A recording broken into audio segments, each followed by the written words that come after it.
नमस्कार, कैसे आप सभी ने कक्षा 12 में अध्याय 8 में भाग 4 तक पढ़ लिया था। भाग 4 में आपने विभिन्न रोगों के बारे में पढ़ा, जैसे आपने दांत के बारे में पढ़ा, आपने चिकनगुनिया के बारे में पढ़ा, एस्कैरिस के बारे में पढ़ा, आपने फाइलेरियोसिस के बारे में पढ़ा और डेंगू वगैरह के बारे में आपने पढ़ लिया।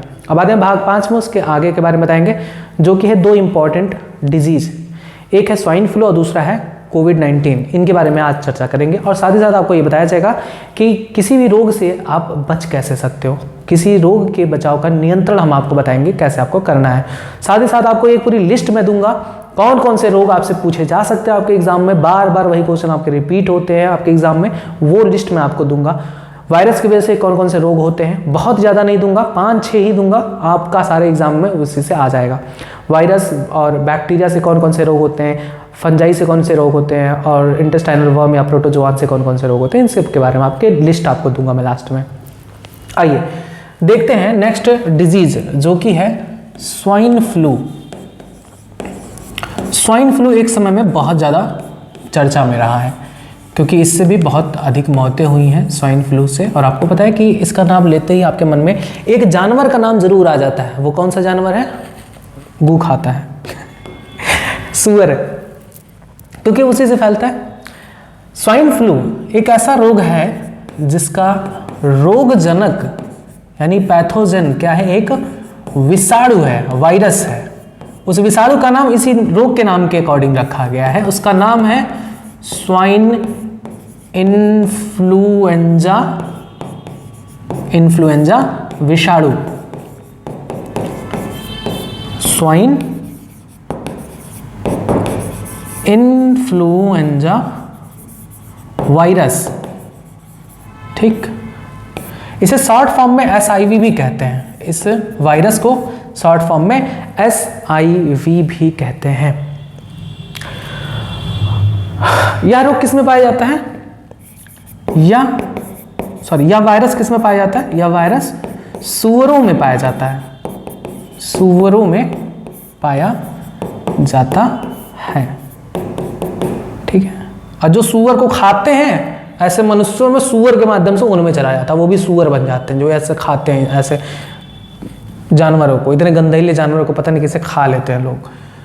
स्वाइन फ्लू का जो वायरस है, स्वाइन इन्फ्लुएंजा वायरस, इसके कई स्ट्रेन्स प्राप्त हैं, कई स्ट्रेन्स पाए जाते हैं। स्ट्रेन्स का मतलब क्या होता है? प्रकार। यहां पर वायरस के स्ट्रेन्स से मतलब क्या है? वायरस के वेरिएंट्स। जैसे आपने कोविड-19 के बारे में सुना है ना, नई नई वेरिएंट्स आते रहते हैं कोविड-19 के, कभी ओमिक्रॉन तो पता नहीं कौन सा क्रोन, अलग अलग वेरिएंट्स आते रहते हैं। नया वेरिएंट्स आ गया है और आप लोगों को खुशी बहुत हो रही होगी कि जल्दी आओ भारत में, जल्दी आओ, लॉकडाउन लगे और हमारा एग्जाम कैंसिल हो, हम प्रमोट हो जाएं। सोच रहे हो ना? पक्का सोच रहे हो? ठीक है, ना हो तो ज़्यादा सही है, चुपचाप पढ़िए, अपने एग्जाम की तैयारी करिए। बोर्ड ना सही, कंपटीशन में तो आएगा ना, कंपटीशन में तो बिना आपके एग्जाम लिए एडमिशन देंगे नहीं। तो गवर्नमेंट में क्या जाता है, गवर्नमेंट तो एग्जाम कैंसिल करा देगी, उसका फ़ायदा हो जाएगा, पैसा बचेगा, एग्जाम कराने से फुर्सत हो जाएगी उसका कुछ नहीं जाएगा, जाएगा आपका जाएगा। तो आपको पढ़ना है हर हाल में, चाहे एग्जाम पास करना हो, चाहे आपको खुद की नॉलेज के लिए पढ़ना है। तो देखिए, ये जो स्वाइन फ्लू वायरस है, जिसको हम स्वाइन इन्फ्लुएंजा वायरस कहते हैं, इसके कई सारे वेरिएंट्स हैं जिनके नाम हैं H1N1, H1N2, H3N1 और H3N2। ये कई सारे वेरिएंट्स अभी तक प्राप्त हुए हैं। इनमें से किसी भी वायरस की वजह से यह रोग हो सकता है। अब पूछा जाने वाला टॉपिक में भी बहुत ज़्यादा श्योर नहीं हूँ, पूछा जा सकता है लक्षण। इस रोग के लक्षण क्या है? इस रोग में तीव्र सिर दर्द होगा, बुखार, ठंड लगना, शरीर दर्द और साथ ही साथ मितली आना यानी नौसिया। कहते हैं ना, कभी कभी जी मचला रहा है, पता नहीं क्यों अजीब सा हो रहा है, कुछ खाने का मन नहीं कर रहा, तो वो सारी चीज़ें, मितली आना। वमन यानी वोमिटिंग, ठीक है, खाया पिया मुंह के द्वारा बाहर निकालना, उल्टी कर देना, तो वमन होता है, वोमिटिंग, ऐसा फील होना। दस्त आना, डायरिया, डायरिया इस रोग के प्रमुख लक्षण है। थकान भी होता है और भूख नहीं लगती, भूख ना लगना। तो भूख प्यास तो एक और रोग की वजह से गायब हो जाता है, नाम नहीं लेंगे, समझ तो गए होंगे भूख और प्यास किस रोग में नहीं लगता, रात की नींदें गायब हो जाती है। चलिए, ये था स्वाइन फ्लू के बारे में इंपॉर्टेंट पॉइंट। स्वाइन फ्लू एक वायरल डिजीज है जो कि फैलता है स्वाइन इन्फ्लुएंजा वायरस से, और यह सुअरों में पाया जाने वाला वायरस है, सुअरों के माध्यम से मनुष्य में फैलता है। अच्छा, इसके बारे में मैंने एक चीज़ और सुना है कि सुअर का मांस लोग इसलिए खाते हैं त्वचा गोरी हो जाती है। ऋषि कपूर भी खाता था, वो कितनी, चलो छोड़ो, हमसे क्या मतलब। सुअरों के मांस खाने से मैंने सुना है ऐसा कि त्वचा सफ़ेद होती है, रंग संवरता है।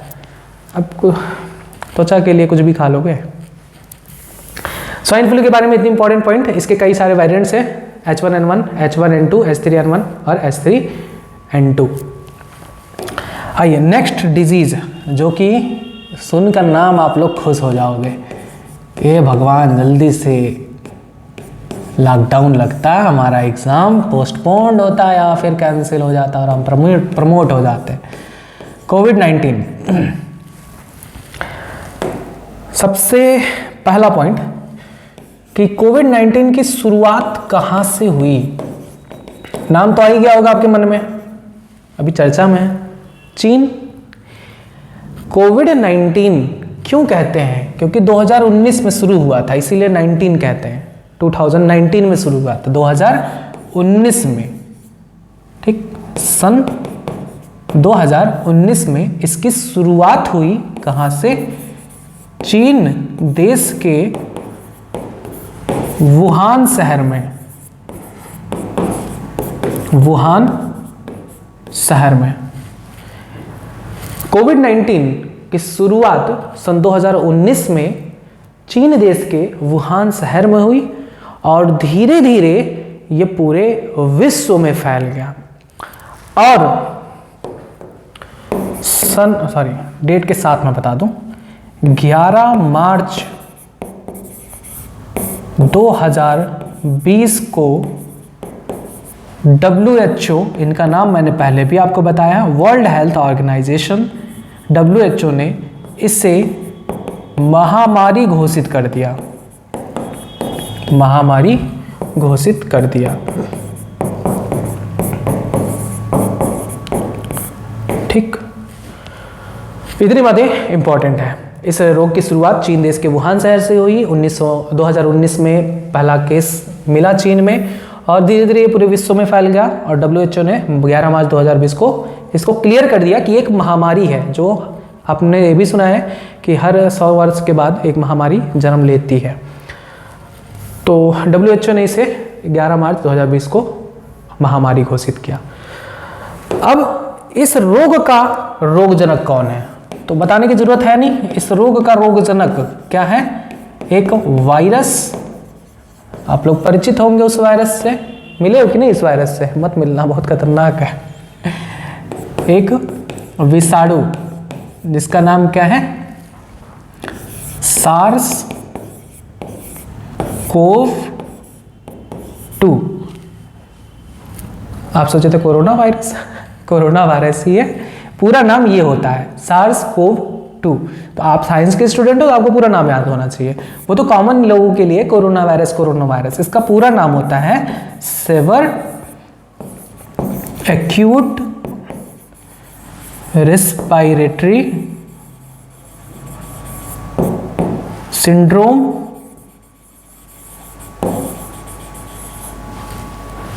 कोविड-2 वायरस, ये है पूरा नाम। सार्स का फुल फॉर्म क्या है? Severe acute respiratory syndrome. Severe acute respiratory syndrome COVID virus 2। ठीक है, याद करिए नाम, पूरा नाम कोरोना वायरस का। अब इसके भी अलग अलग वेरिएंट्स निकल रहे हैं और प्रतिदिन लोगों को खत्म कर रहे हैं। अच्छा, इस रोग में भी क्यों इसकी दवा नहीं बन पा रही है? क्योंकि ये जो वायरस है इसका भी आनुवंशिक पदार्थ क्या है? सिंगल स्ट्रैंडेड आरएनए, आनुवंशिक पदार्थ सिंगल स्ट्रैंडेड आरएनए है। और मैंने बताया था आपको कि जितने भी ऐसे वायरस हैं जिनके आनुवंशिक पदार्थ सिंगल स्ट्रैंडेड आरएनए होते हैं, बड़ा मुश्किल हो जाता है। आरएनए से पहले डीएनए बनाओ, फिर डीएनए के पैटर्न को समझो, फिर उनको खत्म नष्ट करने के लिए दवाओं का प्रयोग करो। डीएनए से आरएनए बनता है, ये नॉर्मल स्थिति है, आपने पढ़ा है रेप्लिकेशन। लेकिन आरएनए से डीएनए जब बनता है तो उसे रिवर्स ट्रांसक्रिप्शन कहते हैं। तो इसकी अभी तक कोई मेथड मुझे नहीं लगता कि कोई इजाद हुई है, क्योंकि पीसीआर तकनीक जो है वो डीएनए से डीएनए को बनाता है, फिर डीएनए से आरएनए को किसी सेल में बनाया जा सकता है, लेकिन आरएनए से डीएनए बनता है। यानी इसका जो आनुवंशिक पदार्थ होता है वो क्या है, single stranded RNA. Same AIDS की तरीके, एड्स वायरस है यानी एचआईवी वायरस में भी सिंगल स्ट्रैंडेड आरएनए होता है, इसलिए उसकी भी दवा अभी तक नहीं बन पाई है। कौन सा वायरस, सॉरी, इसका कौन सा आनुवंशिक पदार्थ है, एकल रज्जुक आरएनए, इसका क्या है, आनुवंशिक पदार्थ सिंगल स्ट्रैंडेड आरएनए। ये वायरस कैसा है, इसे कहते हैं जूनोटॉनिक। जूनोटॉनिक, ये जूनोटॉनिक का मतलब क्या होता है, जूनोटॉनिक विषाणु, यानी ये क्या है, पशुजन्य है, या जूनोटॉनिक रोग कहेंगे, विषाणु ना कह के रोग कहेंगे, जूनोटॉनिक रोग, यानी ये पशुजन्य है, पशु के द्वारा उत्पन्न हुआ है, पशुजन्य है, पशुजन्य रोग है, पशु में उत्पन्न हुआ, पशु से मनुष्य में। अब माना जाता है कि चमगादड़ रहे होंगे, इसका कोई साक्ष्य नहीं है, इसलिए मैं कुछ भी बोलना उचित नहीं समझता। ठीक, तो ये आप याद करिए। पहले कोरोना वायरस के बारे में। कोरोना वायरस की शुरुआत सन 2019 में चीन के वुहान शहर से हुई और 11 मार्च 2020 को WHO ने इसे महामारी घोषित कर दिया।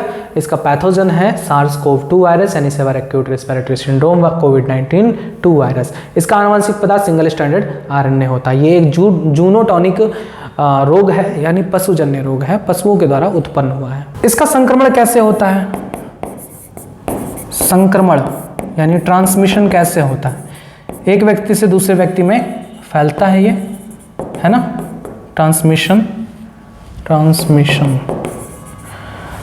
इसका संक्रमण कैसे होता है, संक्रमित व्यक्ति के खांसने, छींकने से निकले बिंदु कण यानी ड्रॉपलेट्स से होता है। ठीक है, कोई संक्रमित व्यक्ति है जिसको कोविड-19 है, कोरोना है, उसको अगर आप उसके सामने हो, वो खांसता छींकता है और उसके जो खांसने छींकने से माइक्रो ड्रॉपलेट से हवा के माध्यम से आपके सांस में चला जाता है और आपको भी हो जाता है। इस रोग के लक्षण क्या है, इस रोग के लक्षण क्या हैं, बुखार, ये तो बहुत कॉमन है थकान, जो मुख्य लक्षण है वो ये सूखी खांसी आना, सूखी खांसी और सांस लेने में कठिनाई, सांस लेने में कठिनाई और गले में खराश, गले में खराश। एक हफ्ते से हमारे भी गले में खराश है अच्छा, ये पता नहीं, आपको एक बात बताऊं कि जब भी मैं ये चैप्टर पढ़ाता हूँ ना, मानव स्वास्थ्य एवं रोग, मैं ज़रूर बीमार पड़ जाता हूँ। इस बार थोड़ा बचा हूँ, लेकिन पूरी कोशिश रही है बीमारी पकड़ने की। मेरे गले में दर्द है और थोड़ा सा सिम्टम्स है कोल्ड का, तो मैं पूरी तरीके से गर्म पानी वगैरह पी रहा हूँ, काढ़ा पी रहा हूँ सुबह शाम। सुबह उठते ही नमक डाल के गुनगुने पानी में से गरारा करता हूँ, एकदम रिलीफ है। लेकिन थोड़ा बहुत इफेक्ट तो लगता है कि हाँ होने वाला था, लेकिन मैंने बचा लिया खुद को। ये ऐसा चैप्टर है कि जब भी मैं इसको शुरुआत करता हूँ तभी मैं कुछ ना कुछ किसी न किसी रोग से पीड़ित हो जाता हूँ। इस बार बचा हूँ भगवान की दया से, अभी बचा हुआ है एक बहुत टॉपिक इसका, इसलिए मैं जल्दी जल्दी खत्म कर रहा हूँ कि कोई रोग ना हो, ये चैप्टर फिनिश हो जाए। इस रोग के लक्षण आपने जान लिया, बुखार, थकान, सूखी खांसी, सांस लेने में कठिनाई, गले में खराश। अच्छा, इस रोग से बचाव के क्या उपाय हैं? इस रोग से बचाव के उपाय आप लोगों को भर भर को पता होगा, 1 मीटर की दूरी हो संक्रमित व्यक्ति से, संक्रमित व्यक्ति नहीं किसी भी व्यक्ति से 1 मीटर की दूरी बनाए रखें, मास्क जरूर पहने, समय समय पर आप अपने हाथों को साबुन से धुलते रहें, चाहे चमड़ा उखड़ जाए लेकिन धुलते रहो। और दूसरा, अल्कोहल आधारित सैनिटाइजर का प्रयोग करिए, ठीक है, अल्कोहल आधारित सैनिटाइजर का प्रयोग करिए, ये ना सोचो कि अल्कोहल धो लें। अल्कोहल आधारित सैनिटाइजर का प्रयोग करें, मास्क अनिवार्य है, भीड़ भाड़ वाले इलाकों में ना जाएं, और चूंकि अब नया वेरिएंट आया है तो ये फैल भी रहा है, तेजी से बच के रहें, स्वस्थ रहें। तो ये था आज का 2 टॉपिक, स्वाइन फ्लू और कोविड-19 के बारे में, जो थोड़ी बहुत इंपॉर्टेंट आपके लिए हो सकती है। अब आते हैं हम बुक पर। देखिए ये है स्वाइन फ्लू वायरस का स्ट्रक्चर, ये है स्वाइन फ्लू वायरस H1N1 का स्ट्रक्चर। इसके अंदर आरएनए एज ए न्यूक्लियोप्रोटीन पाया जाता है, इसका वायरल मटेरियल है, सॉरी जेनेटिक मटेरियल है, और इसमें प्रोटीन की कवरिंग्स होती हैं जिसे प्रोटीन एनवेलप कहते हैं, और बहुत सारे स्ट्रक्चर्स इसमें पाए जाते हैं जो लिपिड और प्रोटीन से मिलकर बने होते हैं। एक बार प्रैक्टिस कर लीजिएगा। अब ये देखिए कोरोना वायरस का स्ट्रक्चर है, इसको भी आपको भर भर के दिखाए होंगे। इसमें भी आपका जो जीनोम है यानी आनुवंशिक पदार्थ वो आरएनए है। कौन सा आरएनए? Single stranded RNA. और इनमें भी न्यूक्लियोकैप्सिड पाए जाते हैं इनके आरएनए वायरल जीनोम में। इनमें मेम्ब्रेन पाया जाता है प्रोटीन से बना हुआ। आपको पता है कि कोई भी वायरस है 2 ही चीज़ों से मिलकर बना होता है, एक न्यूक्लिक अम्ल, दूसरा प्रोटीन। न्यूक्लिक अम्ल उसका आरएनए है, प्रोटीन की उसकी कवरिंग है, और कभी कभी लिपिड भी पाया जाता है। अब किसी भी रोग से बचाव के लिए आप क्या करोगे? कोई भी रोग हो उससे बचाव के लिए क्या करोगे? देखिए मैं बताता हूँ आपको। सबसे पहला, नित्य प्रतिदिन आप साफ सफाई रखेंगे। आप जहाँ रहते हैं उस जगह की साफ सफाई रखेंगे, खुद की साफ सफाई रखेंगे।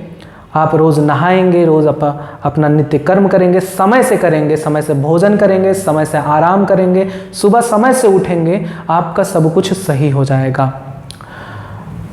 अब मैंने आपसे जो कहा था अर्ली मॉर्निंग वॉक करने का, वो ज़रूर किया करिए। हर स्टूडेंट को ये करना चाहिए, आप खुद चेंजेस देखोगे। रोगों से बचाव के लिए क्या किया जाए? देखिए, अनेक संक्रामक रोगों के निरोध और नियंत्रण के लिए व्यक्तिगत तथा जन स्वच्छता बनाए रखना बहुत महत्वपूर्ण है। एक तो अपनी पर्सनल भी आप हाइजीन रहो, और दूसरा लोग भी हाइजीन रहें, तभी आप संक्रामक रोगों से बच पाओगे। अब ये सोचो कि हम खुद ही जो है साफ सुथरे रह रहे हैं, लेकिन हमारा समाज इतना गंदा है कि जहाँ देखो वहाँ कूड़ा फेंक दे रहा है, जहाँ देखो वहाँ गंदगी फैलाया है, एक हफ्ते से नहा नहीं रहा है। हो सकता है आप ही के रूम का जो पार्टनर होगा 1 हफ्ते से ना नहाया हो। तो ये चीज़ें होती हैं। सही तरीके से आपको अगर इन रोगों से बचना है तो व्यक्तिगत और जन स्वच्छता बनाए रखना बहुत इंपॉर्टेंट है। व्यक्तिगत स्वच्छता से शरीर को साफ रखना, पीने के लिए आप साफ पानी का प्रयोग करें, खाना साफ लें, साग सब्जियों और फल आदि का सेवन करें, जिससे आपको हर चीज़ जो आपके पोषक पदार्थ आपको मिलता रहे। जन स्वास्थ्य में अपशिष्ट पदार्थ मल मूत्र उत्सर्जी का समुचित निपटान हो। ये नहीं कि कहीं गुल्ली गुच्चा देखें और शुरू हो गए, ठीक है, शौचालय में जाया करिए। जलाशयों, कुंडों और मलकुंडों और तालाबों की समय समय पर सफाई करवानी चाहिए, विसंक्रमण कराना चाहिए, और जन खान पान प्रबंध में स्वच्छता और उनके मानक का पालन करना चाहिए कि जो भी आप खान पान खा रहे हो वो स्वच्छ है, उसको देख कर खाएँ। और दूसरा, सरकार की भी जिम्मेदारी होती है कि इनका जो मानक है, एक जो मानक तय किया गया है, उसका भी निरंतर जाँच होता रहे। ये उपाय विशेष रूप से वहाँ अनिवार्य हैं जहाँ संक्रामक रोग खाद्य पदार्थ और पानी द्वारा संचरित होता है, जैसे कि टाइफाइड हो गया, साल्मोनेला टाइफी दूषित भोजन और पानी की वजह से होता है, मैंने आपको बताया है। अमीबियासिस, एस्केरियोसिस, ये कृमि है, यह भी दूषित भोजन और पानी की वजह से होते हैं। इनसे बचने के लिए ये चीज़ें बहुत अनिवार्य होती है। अब निमोनिया या सामान्य जुकाम जो वायु के माध्यम से फैलते हैं, उनके लिए इनके अलावा संक्रमित व्यक्तियों के पास जाने से बचना चाहिए, उनके किसी भी सामान को प्रयोग करने से बचना चाहिए, ठीक है। और जो कीट वाले रोग होते हैं, कीट रोग वाहक वाले जो रोग होते हैं, जैसे मलेरिया, परजीवी प्लाज्मोडियम किस रोगवाहक के द्वारा होता है? मच्छर। कौन सा? मादा एनाफिलीज मच्छर की वजह से। डेंगू मादा एडिस एजिप्टी की वजह से। चिकनगुनिया मादा एडिस एजिप्टी और टाइगर मच्छर की वजह से। तो इन सभी जो रोग हैं, उनके जो रोगवाहक हैं कीड़े मकोड़े, इनकी संख्या को कम करना चाहिए, कीड़े मकोड़ों से बचना चाहिए, इनकी संख्या आसपास की जगह पर कम करनी चाहिए। इसके लिए मच्छरदानी का आप प्रयोग करें जिससे आप इन सबको बच सकें। आसपास पानी को जमा नहीं होने दें और नियमित सफाई करें कूलरों वगैरह की जहाँ पर पानी वगैरह इकट्ठा होता है। दूसरा, आसपास में कोई अगर तालाब है, कोई जल वाला जलाशय है, उसमें आप इन मछलियों को, गैम्बूसिया मछली को डाल दीजिए। ये है आपकी गैम्बूसिया मछली। ये मछलियाँ आपका कुछ नहीं बिगाड़ेंगी बल्कि इन मच्छरों के लार्वा को खाती हैं, जिससे मच्छरों की जो संख्या है वो कम हो जाती है। और साथ ही साथ जल निकास वाले क्षेत्रों, दलदलों में कीटनाशकों का छिड़काव किया जाना चाहिए। आपके घरों में, दरवाज़ों, खिड़कियों में जाली लगी होनी चाहिए जिससे मच्छर अंदर प्रवेश ना कर सकें। तो ये तरीका है, आप रोग वाहकों से बचें जिससे आपको कोई रोग ना हो पाए। अब यहाँ पर एक मैंने पूरी लिस्ट दे रखी है जो कि बहुत इंपॉर्टेंट होने वाला है आपके लिए। क्यों इंपॉर्टेंट होने वाला है? क्योंकि मैक्सिमम आपके डिजीज, मैक्सिमम क्वेश्चन इसी से हो जाएगा, इसी चार्ट से हो जाएगा। कुछ नहीं है, आप अपनी हाथों पे लिखो और दिन भर चुपचाप रटो उसको। आप पूरे दिन, एक दिन उसको रट लोगे, दूसरे दिन आप खुद देखोगे सारे रोगों के, रोगजनक के नाम आपको याद हो जाएंगे। कम से कम रोगजनक का नाम तो आपको आना ही चाहिए। अब इसमें मैंने कैटेगरी डिवाइड कर दी है। विषाणुओं द्वारा जो रोग होता है उसको एक पूरे बॉक्स में, जीवाणु द्वारा जो रोग होता है उसको एक बॉक्स में, कवक द्वारा जो रोग होता है उसके एक बॉक्स में। क्योंकि ऐसे भी क्वेश्चन पूछे जाते हैं। मैंने दिखाया था एक क्वेश्चन जिसमें पूछा गया था कि वो जोड़ा बताइए जो सिर्फ विषाणु द्वारा होता है। तो जब आपको पता चलेगा, पता रहेगा कि कौन सा डिजीज विषाणु की वजह से होता है, तभी तो आप उसको कर पाओगे। तो विषाणु द्वारा रोग जो है वो यहाँ पर दिए गए हैं। जो मैंने पढ़ाया है उसके एक्स्ट्रा हैं। जैसे डेंगू का मैंने बताया ना, alpha virus, sorry arbo virus और flavi virus, chikungunya alpha virus, तो वो भी वायरस वाले डिजीज ही हैं, वायरस वाले रोग ही हैं। उनके अलावा भी जो एग्जाम में पूछे जाते हैं उसको मैंने शामिल किया है। आप उठा के देख लेना कॉपी में, सॉरी बुक में, आपको ये क्वेश्चन जरूर मिलेंगे। भले ही एनसीईआरटी में नहीं मेंशन है लेकिन पूछे जरूर जाते हैं। सामान्य रोग है ना, 2-4 रोग एक्स्ट्रा पढ़ लोगे, कुछ चला जाएगा? बिल्कुल नहीं जाएगा। देख लो। और इनके आधातर रोगों के नाम तो इनके ही नाम पर है। आधातर रोग जनकों के नाम इन्हीं रोगों के नाम पर ही है। जैसे खसरा, खसरा को इंग्लिश में कहते हैं मीजल्स। खसरा है यानी मीजल्स रोग, मीजल्स वायरस की वजह से ही होता है। अब बताओ, कुछ याद करने की इसमें जरूरत है? खसरा का इंग्लिश याद कर लो, मीजल्स, मीजल्स वायरस, उसका रोग जनक भी पता चल जाएगा। तो खसरा जो रोग है वो मीजल्स वायरस की वजह से होता है। संक्रमण किसके द्वारा होता है? वायु द्वारा बात करने, छींकने या खांसते समय किसी संक्रमित व्यक्ति से हो सकता है। पोलियो, पोलियो रोग पोलियोमाइलिटिस वायरस की वजह से। देखिए नाम में सब आ रहा है, पोलियो रोग पोलियोमाइलिटिस वायरस की वजह से। संक्रमण क्या होता है? संदूषित पानी पीने से, दूषित पानी पीने से होता है। रेबीज, रेबीज खुद ही एक रोग है और उसके वायरस का भी नाम वही है, रेबीज वायरस। कुत्ते के काटने से होता है, संक्रमित कुत्ते के काटने से होता है। चेचक यानी स्मॉल पॉक्स, स्मॉल पॉक्स एक वायरस की वजह से होता है, ये भी खूब पूछा जाता है। नाम भले ना पूछा जाए कि किस वायरस की वजह से, लेकिन ये जरूर पूछा जाता है कि विषाणु वाला रोग है या जीवाणु वाला रोग। तो विषाणु वाला रोग है। कौन सा विषाणु की वजह होता है? वैरिसेला वायरस की वजह से। किसके द्वारा फैलता है? वायु द्वारा किसी संक्रमित व्यक्ति से। अगला रोग जो दिए हैं गलसुआ यानी मम्स, ये भी बहुत इंपॉर्टेंट है। मम्स, इसको इंग्लिश में कहते हैं, गलसुआ को इंग्लिश में मम्स कहते हैं। इसके वायरस का भी नाम मम्स है। बताओ, कुछ याद करने वाला है? मम्स रोग आप लोगों में कभी ना कभी तो हुआ होगा। बचपन में कहते हैं ना, यहाँ कान के नीचे दर्द हो रहा है, सूजन आ गई है, तो मम्मी कहती हैं सोना छुला तो ठीक हो जाएगा। सोना वोना छिलाने से नहीं ठीक होता, ये एक भ्रम है। वो मम्स रोग जो है वो हमारी सैलिवरी ग्लैंड, जो कान के पीछे सैलिवरी ग्लैंड होती है जिसका नाम है पैरोटिड ग्लैंड, तो उसमें ये मम्स वायरस प्रवेश कर जाता है, उसमें संक्रमण फैलाता है जिससे वो ग्रंथि फूल जाती है और हमें दर्द होता है वायु द्वारा संक्रमित व्यक्ति के संपर्क में आने से। ठीक है। जीवाणु द्वारा उत्पन्न रोगों को देख लीजिए। जीवाणु द्वारा कौन कौन से रोग हैं जो पूछे जा सकते हैं? हैजा यानी कॉलेरा, बहुत इंपॉर्टेंट है। विब्रियो कॉलेरी नामक जीवाणु से होता है, विब्रियो कॉलेरी। इन सभी के नाम आपको याद हो जाएंगे। मैंने जो तरीका बताया अपने हाथों पे लिखो, दिन भर उसको देखते रहो, सुबह शाम आते जाते कहीं भी जा रहे हो, पढ़ रहे हो, खाना खा रहे हो, एक नज़र डाल लो, याद हो जाएगा, कुछ भी नहीं करना है। हैजा यानी कॉलेरा विब्रियो कॉलेरी नामक जीवाणु के द्वारा होता है। इसका जो संक्रमण है दूषित भोजन और पानी पीने से होता है। पेचिस यानी डायोरिया सिजेला जीवाणु द्वारा होता है। डायोरिया एक बैक्टीरियल डिजीज है जो सिजेला के कारण होता है। कोई भी ऐसा रोग मैंने नहीं दे रखा है जो फालतू है, सब पूछे गए हैं कहीं ना कहीं, एक बार पढ़ लोगे, क्वेश्चन लगाओगे, खुद ही समझ जाओगे। दूषित भोजन और पानी के द्वारा होता है। टिटनेस रोग, टिटनेस रोग होता है जीवाणु द्वारा, क्लॉस्ट्रिडियम टिटानी नामक जीवाणु द्वारा। और आपको पता है कि ये जीवाणु कहाँ पाए जाते हैं? जंग लगे हुए लोहे पर पाए जाते हैं। तो कहते हैं जंग लगे हुए लोहे से अगर कट गया आपका हाथ तो एक बार टिट पैक जरूर लगा लीजिए, टिट बैग जरूर लगा लीजिए, टिटनेस की सुई, जिससे उसका संक्रमण का खतरा कम हो। त्वचा के कटने पर होता है, काटने पर नहीं, कटने पर। यक्ष्मा यानी ट्यूबरकुलोसिस, इसको क्षय रोग भी कहते हैं। ट्यूबरकुलोसिस भी एक बैक्टीरियल डिजीज है जो होता है माइकोबैक्टीरियम ट्यूबरकुलोसिस नामक जीवाणु से, वायु द्वारा थूकने, खांसने, बात करते समय निकले थूक से यानी ड्रॉपलेट से। मियादी बुखार, इसके बारे में तो आप पढ़ ही चुके हो, टाइफाइड साल्मोनेला टाइफी बैक्टीरिया के कारण दूषित भोजन और पानी के द्वारा। काली खांसी वूपिंग कफ, नीट में पूछा हुआ था इस बार। काली खांसी यानी वूपिंग कफ किसकी वजह से होता है? बॉर्डेटेला, बॉर्डेटेला जीवाणु के कारण संपर्क द्वारा यह फैलता है।